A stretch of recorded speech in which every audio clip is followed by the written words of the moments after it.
Hi guys! I'm Alexio. I'm Raisa. And I'm Kenneth.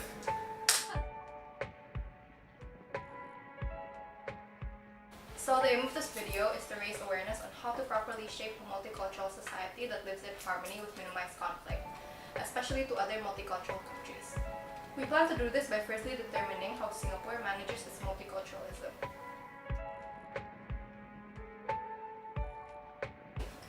We chose Singapore as a place to conduct our research just because even in Indonesia, we constantly hear about an extremely diverse society living together harmoniously from different trusted sources, such as the Singapore Expat. It says that Singapore is a cosmopolitan city where you can find different cultures and races interacting with each other in their daily lives. It says that the pattern of Singapore stems from its inherent cultural diversity of the island. Its immigrants firstly originated from Malay, Indian, Chinese, and even some people from European influences. Another reason is because through our research, we have concluded that the government of Singapore focuses more on its cultural diversity and prioritizes it more than any other country in the world. Because of this, we wanted to see how the Singapore government implemented and used that method and how it worked. We wanted to see if it could be applied to other different multicultural countries as well. To arrive at Singapore, we went to Singapore's National Library. In there, we researched through the books provided and found out how Singapore manages its multicultural society. For example, from the book The Making of a New Nation, so people from Singapore would rather call themselves Singaporean rather than identifying their race first. Aside from raising and lowering their flags weekly and singing the national anthem, the book states that a national pledge is also recited initially in 4 languages but now just in English. The same book also explains about the demolition of old settlements for new housing. Because these settlements are often ethnically homogeneous, the demolition was tantamount to the destruction of ethnically homogeneous communities and their attendant cultural practices.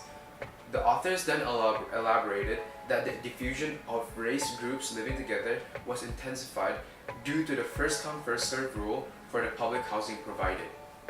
However, the dispersion of ethnically homogeneous groups also have consequences, especially towards people who are part of the minority, since it, as stated by the book, deprives them of certain social supports that can be provided only by their respective members.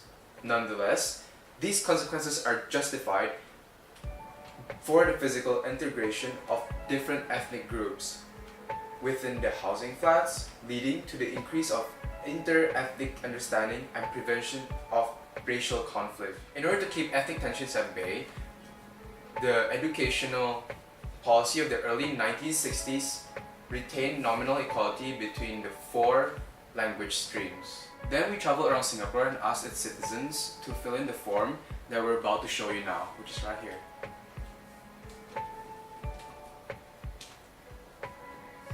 And from this form, we found out people's impression on other cultures, government methods, the people's opinions on these methods, and how they think it can be improved.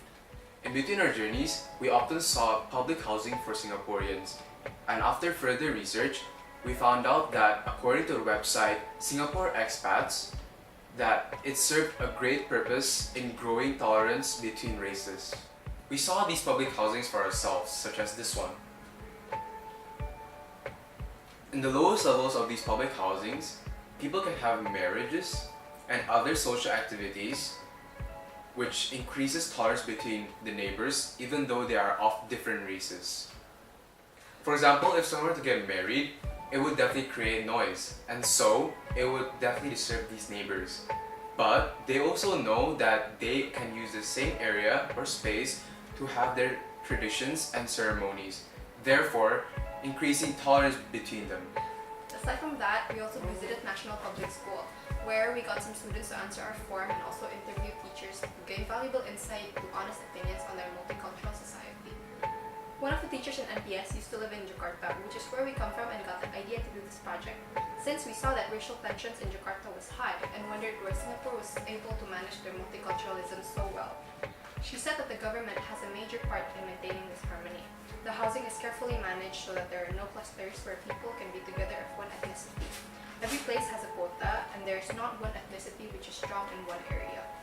Aside from that, the government gives platform to every religion and ethnicity to enjoy themselves. She mentioned that while Jakarta creates rules, Singapore actually implements them in a very strict manner. In this project, we decided to go around Singapore and give people Google Forms to fill out. In the result, we got 73 responses, most being 56.2% being Chinese, 21.9% being Indian, and the rest being from other cultural backgrounds. Most people in Singapore think that other cultures are great and they are to be respected and tolerated. We also discovered that the multicultural community in Singapore is actually highly respected by Singaporeans, as they think that it is the very thing that makes Singapore itself, as it is a very inclusive country that depends on the multiculturalism. Thank you guys For watching, This video, we hope it has been informational, and educational.